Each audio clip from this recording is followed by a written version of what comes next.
वाजत राहतंय ग तिला तर झापूक वाजत राहतंय ग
चाल आता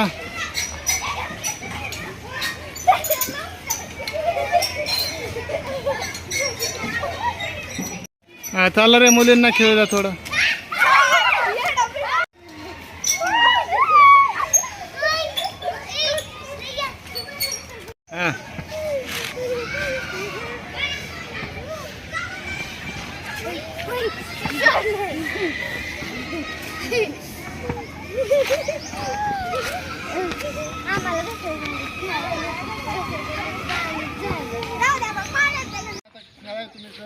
आनंद होतोय का तुम्हाला?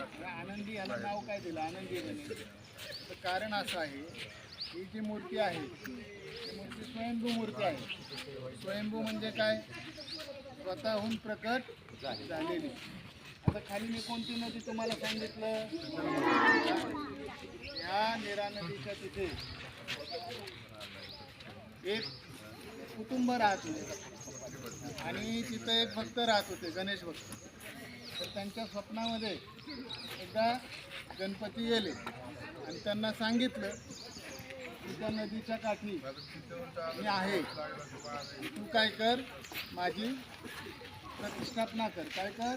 प्रतिष्ठापना. त्या स्वप्नात गेले, स्वप्नात दृष्टांत दिला आणि मग तो ज्यावेळेस त्या नदी परिसरामध्ये आला त्याने खणायला सुरुवात केली तो परिसर, तर त्या ठिकाणी त्याला मूर्ती दिसली. काय दिसली? मूर्ती दिसली आणि एक शंकराचं लिंग सुद्धा दिसलं. असे दोन्ही त्यांना ते दिसले आणि त्यांनी मग आजूबाजूच्या लोकांना सांगितलं आणि त्यावेळेस सर्व गावातले लोक एकत्र आले आणि त्यांनी ते जे लिंग होतं ते लिंग गणपतीची जी मूर्ती होती ती बाहेर काढली. आता ही बाहेर काढून आता इथं एक मंदिर आहे बघा, इथं एक शंकराचं मंदिर आहे. ते पहिलं मंदिर जे होतं खाली होतं ते लिंग जे सापडलेलं आहे ते नंतर कुठं आणून ठेवलं? या ठिकाणी आहे, इथं मंदिरच आहे, तो समोरच आहे. त्या मंदिरामध्ये ते जुनं लिंग आपल्याला पाहायला मिळतं आणि या ठिकाणी त्या तशीच एक मूर्तीची स्थापना केली. आता या ठिकाणी अनेक भक्त येतात, नवस करतात, त्यांच्या मनातलं मागणं मागतात आणि ते पूर्ण होतं. म्हणून ते दुसऱ्याला काय दिलं जातं, मनोकामना पूर्ण होतात, आनंद दिला जातो. म्हणून या गणपतीचं नाव काय पडलेलं आहे, आनंदी गणेश. आलं लक्षात? ठीक आहे, छान वाटलं, जोरात टाळ्या.